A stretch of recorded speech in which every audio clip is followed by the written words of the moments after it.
What's up, tribe? How you guys doing? Go ahead and hit that subscribe button. I hope you like this video. This is your review for Black Ink Crew season 7, episode 6. So we start this episode off with Ryan sort of recapping to everybody what happened down to the convention. Him basically was saying that it was just chaotic over at the Second City table, that Charmaine didn't know what was going on. Charmaine didn't have any command or control of the situation. She had booths with no artists. She didn't have enough space for the artists she had.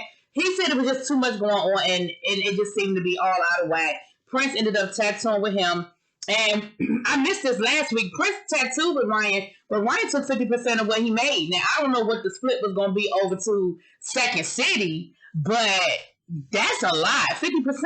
That's a lot. Now, granted, Ryan was doing you a favor, but was it really a favor? Think about it.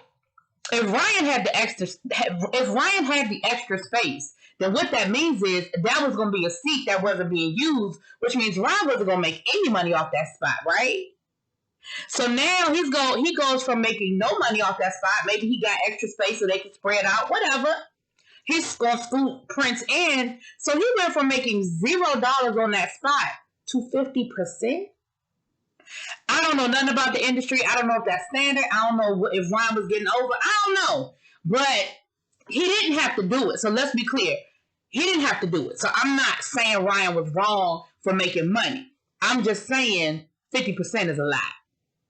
Especially since she was doing a favor. Now, I didn't disagree with nothing Ryan said. My only problem with what Ryan said in that whole situation is that he wasn't saying it to Charmaine. Because the person that needed to hear your criticism coming from been there and done that point of view is Charmaine. Now, I know that last week you were kind of trying to let Charmaine understand karma's a bitch. Remember when y'all used to come at me? Remember when y'all didn't respect the fact that it was my shop and I was the boss? See how it feels when the shoe's on the other foot?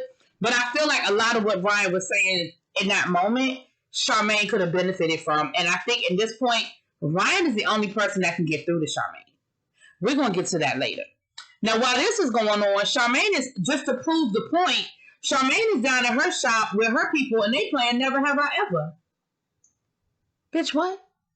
You literally just had a disastrous convention where y'all were out there looking like straight clowns. It was looking like amateur hour. Y'all were being loud and disrespectful. You were unorganized. You didn't know what you were doing. You lost your brand manager. Let's just assume that's a real thing. You lost one of your tattoo artists. But y'all got time to play Never Have I Ever?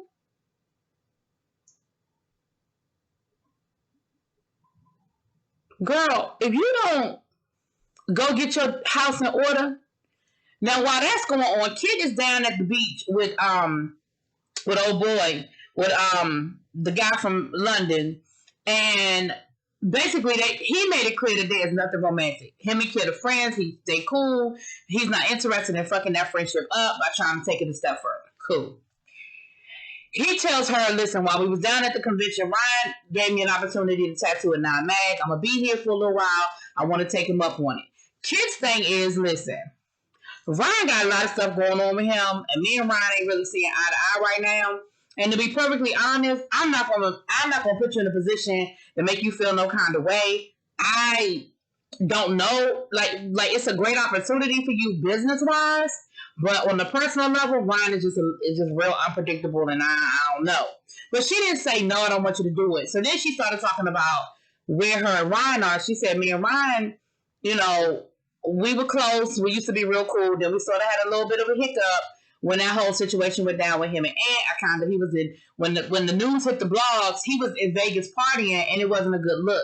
And I tried to call him and tell him, hey, bruh, you might want to pull that back a little bit because it looks like it's a direct shot at Ant. And right now, sympathy is with him, not you. Now, we all know that Ryan can't take criticism. Now, I can appreciate that he's going to therapy and he's working on it. But we know that Ryan can't take no damn criticism. So Ryan was like, she my friend. She's supposed to be on my side. Bruh, if you wrong, you wrong. There's no way around that situation to make you right.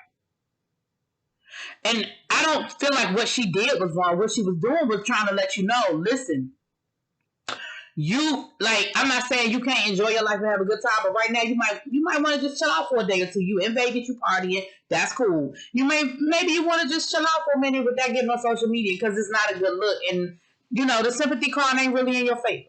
Like you're getting absolutely drugged. And if y'all go back and y'all remember, Ryan tried to act like, and y'all correct me in the comments, I feel like in the beginning Ryan denied it.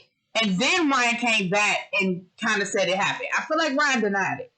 So, because I remember his mother defending him, and I was like, he got his mama out here defending him, and she looking crazy because Ryan did it. And she out here talking about something my son would never do, nothing like that, but he did. Anyway, now while Charmaine is playing Never Have I Ever with her people, Prince comes through, and Prince got attitude. And Prince, I think, had some time to think about it and had some time to figure out just how effed up that situation was with the fact that basically I was the one sitting here holding down Second City all through the pandemic. I'm your star tattoo artist, and you send me over to NAMAG. Now, like I said last week, I felt like he got the better end of the deal because you went from chaos to a well-oiled machine. But like I said, I missed the fact that they were taking 50% of his money. So even though it had been chaos over at Second City, I feel like he would have kept the majority, if not all of his money. And I think that's probably his biggest issue. Now, Charmaine did sort of apologize and say that she handled that badly. She made a decision on the fly, and maybe she didn't make the best decision. And, she did apologize to him. He was like, well, you going to give me my 50% back? And Charmaine was like, yeah, no. Now, I feel like if Charmaine had offered to get that man his money back, I feel like he'd have been good. Because honestly, I understand where he's coming from to say, well, I got this right here. I understand where he was coming from to say, I'm your star artist. Why did you send me over there? You should have sent somebody else over there. But again, you ain't lose nothing. Like, you probably got more traffic being over there with NAMAG than you would have had at Second City. I'm just saying. But the fact that you lost money, I definitely understand that being a problem. 100%. So then, old boy went to go visit Ryan. Well, Ryan actually was talking to his people and letting them know, listen, I'm about to take a leave of absence for a little while. I've been doing this therapy thing for a minute, but I'm about to dig real deep. And I kind of want to just be focused on my journey and sort of be focused on what I got going on. So I'm going to need y'all to kind of hold it down. So while he was having this conversation, and of course they was like, we got you. So while he was having this conversation, Mr. London came to visit Ryan. And he said, listen, I just want to know if, you meant what you said. I want to take you up on your offer. Like, I'm going to be here for a little while. I want to do some tattooing.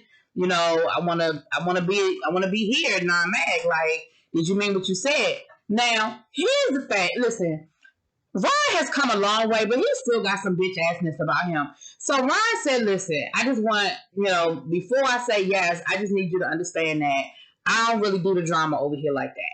Like, I know you and Kid are cool, and I don't want to put no situation, but, I've been burned by Kid before. And then he starts, and my thing is this. What he said to Steven in that moment really wasn't my issue. Because he's right. Ryan don't really do a whole lot of that drama over at NAMAG anymore. He don't want that over there. Like, he's been very clear about separating himself from doing a TV show versus doing the bullshit. I'm not even mad about that part. The part I'm mad about is his confessional. And in his confessional, he starts going down this road about Kitty and how he done been burnt before because Kitty liked to cozy up to people that he cool with and sleep with them and be having all that pillow talk, and he don't want nobody in his business and he don't want no pillow talk. What? Did you low-key call her a slut? Did you low-key put Kit out there like Kit is just sleeping around with all your friends? I even feel like he was sort of insinuating that maybe she messed around with Aunt. Because he was like, she have a way of getting close to my friends and sleeping with them and then, getting in our business and causing problems. I was like, see, Ron, that's that bitch assness right there. You could have left it at, I don't want the drama. Me and Kid ain't in a good place right now. I know you and Kid are cool. I ain't trying to put you in the middle, and I damn sure ain't trying to be in the middle. So as long as you can keep that drama out of my shop, then yeah, you good. You can tattoo here. So of course he says yes, he could do that. So then, after all of that is said and done, Come to find out, the man only gonna be there for 2 weeks. We're going through all this for 2 weeks. Ciao. Prince got a girlfriend, and she's friends with Charmaine, which I foresee, well, it already became a problem towards the end. They go on a little date. She takes him out for a little cooking date. It was cute. They're cute. He said that he met her because she came into the shop to get a tattoo during the pandemic, and they started dating, and they've been going strong, and it was cute. After they, had their little cooking class, he was talking to her about how, he really felt some kind of way about how things went down at the convention. He was like, I know that's your girl and all. I ain't trying to put you in the middle, but at the end of the day, if things don't get better, I might have to make a different decision. Now, the flip side of this, we got Charmaine talking to Nick. Now, Nick, up until last week, I had always liked you, bro. I had always rocked with you. I thought you kept Charmaine grounded. I thought you were good for Charmaine, and I definitely saw Charmaine mature and grow after being with you. But last week, I really didn't appreciate that whole situation last week with you coming at Drea talking about something. It ain't about the money. It ain't about the money. We got the money, baby. We got the money. Bro, go sit down somewhere. Now, this week, Charmaine, once again, is talking to you about how ghetto Kit was and how ghetto Drea was and how horrible they treated her, how disrespectful. No, ma'am. No, ma'am. This is a revisionist history you got going on, Charmaine. That is not what happened. That's not how it happened. Now, Kit was doing a lot. And I understand that she was on the Twitter explaining that production was trying to get her to go over there and that she had been sitting there listening to Caesar disrespect her, listening to them kiki and caca about her. Like, I get that part. But at the end of the day, you still was doing too much. Like, even with all that, you was still doing, like, all that DC all day. And I put that on my mama like I'm a fuck. You was doing a lot, Kid. It just really, it didn't look natural. It was a lot. But for Nick to be sitting there acting like they did Charmaine, so, and I know that's your wife, you're supposed to have her back, you're supposed to ride for her, I ain't mad about that, but I just feel like you took a side and you took the wrong side. I mean, well, I shouldn't say you took the wrong side because that was your wife. I feel like the way you were talking was ill-advised. Let me just put it like that. It was ill-advised. I don't know if that's the right way, child. Anyway, so Ryan decides, listen, I see things going left down to the second city. I always looked at Charmaine like a little sister. I made promises to Charmaine's mom that I would look out for her. I'm about to go on this leave of absence. I'm about to go out MIA. Before I leave, I know what I need to do. So he decides that he's going to have a sit down and he's going to call everybody together to clear the air. Now, first of all, some of them people that was there didn't need to be there. I don't know why Steven was there. Steven is there for a whole 2 weeks doing a guest spot tattoo down to the 9 mag. He ain't got nothing to do with that. Nothing. I don't know why he was invited. And he was one of the first ones to show up. That's how you know when somebody's supposed to be there. They there early. Prince get there, and Prince like, well, what the hell is going on? Because he got Ryan sitting at the head of the table, Don on the left, Phil on the right. He was like, this some old mafioso type shit. Charmaine shows up, and Charmaine is confused because she thought she was meeting with Ryan. She didn't know it was going to be Ryan plus all these other people. And then Drea down to the Zoom because Drea said, listen, after all that shit went down, baby, I had to go home and reset some things. AKA, I thought I was done filming and I left because I really don't live in Chicago. I just came down for the show. But okay. Then Kit shows up. Kit was looking at you. I like the little upsuit ponytail, honey. That was cute to me. So basically, Ryan is talking to them about, listen, we're a crew. Now, let me cut through the bullshit of what Ryan was saying, okay? Ryan was coming at them like, listen, we need to get this shit in order, okay? We need to get on the same page. At the end of the day, this is a platform that has been provided to y'all as Black women, as tattoo artists, and y'all know that your profile goes up by being on this show. So I'm going to need y'all to get it together. I'm going to need y'all to act like y'all appreciate the fact that y'all on this damn TV show and y'all have this opportunity. Then they started coming at Drea. Now, I will admit, Drea was going off like she was going off. But you know how you ready to get everything off your chest? And I feel like she was like, I'm going to say this, and this, and this, and that. And Charmaine sitting there like, that's not what happened. That's not what happened. We had a meeting and she was disrespectful to me. Drea was like, girl, you came into that meeting on go, which is true. And even Prince said, you came into that meeting ready to go. Ready to cuss, now Charmaine want to sit there. Well, all I was saying was, no, girl, you was doing some shit. You was being real extra, okay? Then Ryan starts getting loud and doing this. We a crew. We a crew. We gotta act like a crew. What we gonna do? We gotta get back together, be a crew. I was like, You're doing a lot. Then Charmaine got mad at Prince because she felt like Prince wasn't having her back. But Prince was like, you left me hanging. And then, like, you let Ron take 50% of my money, bruh. Like, you really put me out there. So, Charmaine starts talking about, well, I know why you got Drea's back, because where your car been for the last 2 nights? You've been at Drea's house, and you messing with my girl. That's okay. I'm not going to tell my girl you cheating on her. I'm going to let you do it yourself, but just know that you ain't shit. You ain't shit. Well, first of all, if that's your girl, you do need to let her know. Second of all, how the hell do you know where his car been parked for the last 2 nights? Y'all live across the street from each other? I mean, I'm just trying to figure out, do you know where Drea lives and you driving by her house every night? How do you know this man's car has been in her house for 2 nights straight?